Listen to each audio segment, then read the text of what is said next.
Your life experience, good or bad, is a gift when you share it with others. At Taxi Chronicles, we allow real riders with real stories to share their gift. So hopefully this episode will intrigue, enhance or inspire you. Don't forget to like, share and subscribe. Morning. Yes, we're back with another episode, another rider. Today we have a lady, a lovely, beautiful lady all the way from the Far East called Ooh La La.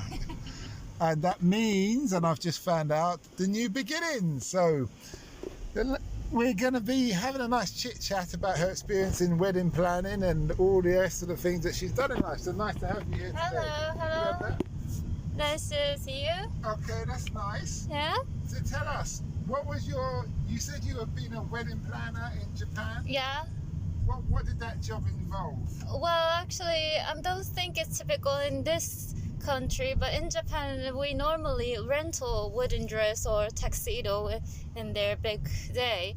And I was kind of the advisor for the groom and bride to pick up those suitable, wonderful dress and tuxedo for their big day.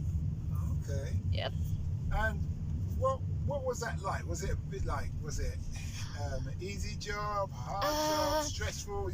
You're dealing with a lady in her special day, so you must have seen quite a few hissy fits. Well, yeah, actually, it was pretty fun, but it was also hard because you need to understand what they really want to wear, of course, but how they want to seem by their guests. Like, do they want to look like fashionable or sweet or mature or whatever by having a conversation between them.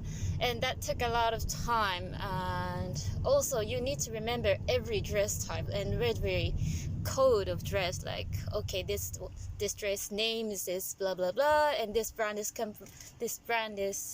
what kind of brand it is, or you need to be able to explain everything to your guests, your bride and groom. So that was pretty hard. Yeah. So did it take you a long time to learn all of that?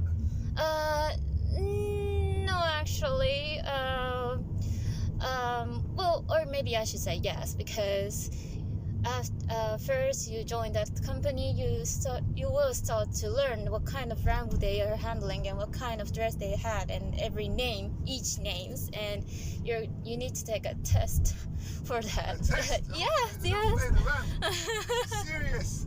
Yes, it is. Was it a corporate company in the wedding business then? I'm not sure if it's big one, but it was well-known company, I guess, because they're not only doing the wedding dress business, but they also run the hotel or restaurants, everything that related to big day, or so maybe it was well-known, I guess. What would you say you learned on that job that you wish you knew when you started? I guess maybe for me it was good to have to achieve like a skill to communicate with customer deeply and understand their thought deeply, because now actually I'm not in that field, but I'm handling VIP customers, and which helps a lot what I've learned from that job. So yeah. Okay. Mm-hmm. Good. That's interesting. And what made you come to London? I just want to have my fresh start. I mean, I was working like crazy, and even if I want to take a break or I want to take a lunch, I can't, because there's a customer in front of me, and also it was pretty hard for me to take a holiday as well, as long as you have your customers. So I feel like that's strange. My life, I don't want to make my life just working. I do want my free time or whatever. So, and I thought like maybe as long as I'm living in Japan and working in that company, maybe it's pretty hard to have that kind of life. So I decided to move here and try to look for another opportunity. Mm-hmm. Okay. Now you're very stylish. I love your styles. Thanks. If you could see what I see, guys, or ladies and gentlemen, I should say, she's very stylish. She's got the hair to the earrings to the mask to the boots to the. Is that a jacket? No, it's not a jacket. It's a kind of stool. Okay, well it's still very cool. Very Thank trendy. you. Have you ever thought about opening up your own line of fashion? Well, I really wish I could. Because you've developed a skill in being able to deal with people. I'm sure you've dealt with some difficult customers who are indecisive, and if you can put yourself together well and you can handle them, you've built enough skills to. Do you think so? Yeah, you must have. Really? Thank you. It doesn't hurt to try. Remember, you can take photos of what you wear, promote it on social media, and then just put prices. Yeah. And prices to it, and then people may say, "Yeah, I want that," and then you send it to them. Oh, if you say it like that, it sounds like very, not. I won't say it's easy, but it's simple. But maybe. You don't want to reinvent the wheel. You want to make it. You're the model. Not me. Me, model. You're the model. Yeah, you got a nice face and everything. So you market what you wear. If I'm a bloke and I don't really care about fashion, if I notice and I see a lot of people every day, and it's standing out, I'm not trying to. Well, I suppose I am convincing you to. Yeah, but it's a natural thing. It's just naturally there.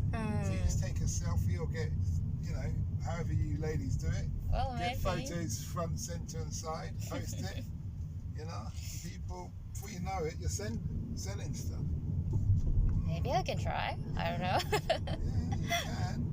Or you can get a Western model, but with your style, your size, and put your concept on that. You've done it all before, and you've made. Well, yeah, that's you've true. Made Well, somebody wealthy for it. it's not like your daily clothes, but we've done it with wedding dresses. You can post one a day, one every 2 days, whenever. As long as you're consistent, people build up a portfolio, and then they're like, yeah, okay. Okay, we'll think about that. Yeah. What's been the culture shock, the culture differences since you've come to Culture London? shock? Not exactly actually, because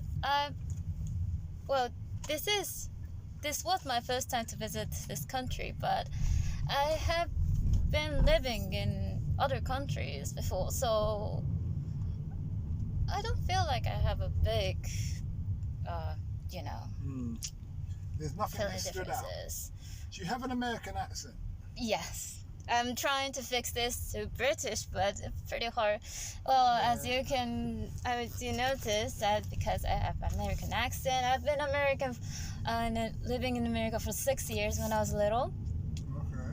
So maybe that's why I don't have that huge culture shock, even if I'm living here for a while. I see what you mean. Yeah.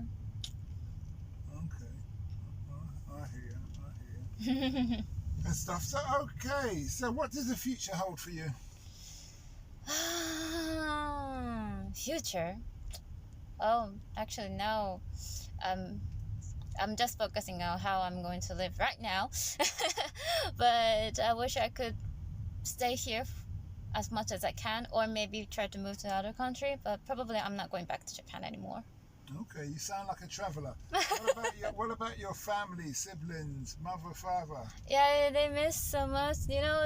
Under this circumstance, I can't go back to my own country easily, and I haven't met my family for like more than 1 year, and that is pretty hard for me. But would they want you to be married by now?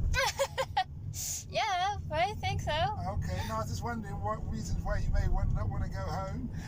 Yeah. Okay. Okay, well, thanks a lot for that interview. It's been very insightful.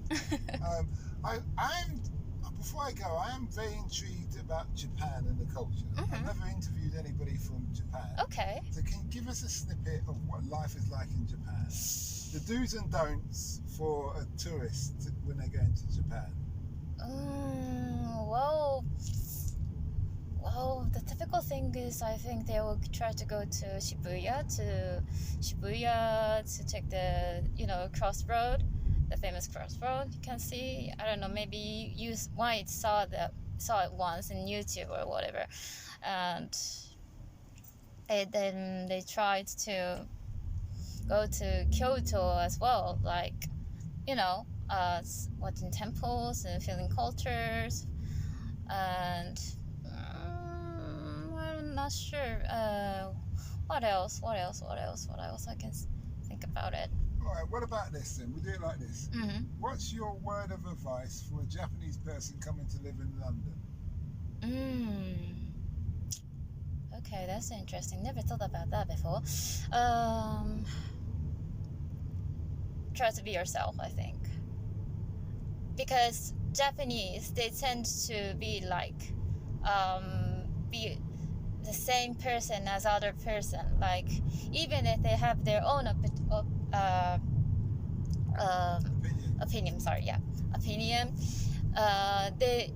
they won't try to speak up because they were scared about being like they're the only one who has a different opinion from others.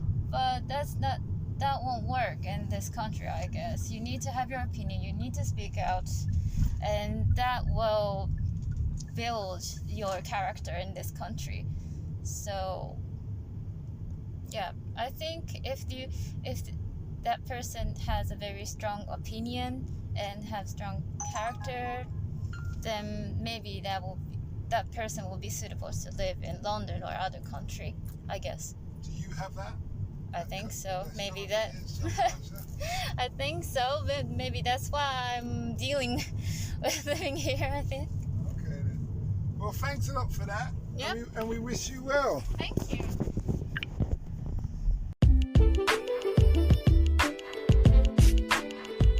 We hope you liked that Taxi Chronicles interview. Don't forget to share and subscribe to get the latest episode. Ever considered investing in the continent with the fastest growing economies and population on Earth? The same continent that holds 30% of the world's known natural resources. Listen to our sister podcast, Africa Investor Stories, where you hear real investors with real stories from around the world share their experience of investing in Africa. We post Monday and Thursday at 10 a.m. British Standard Time.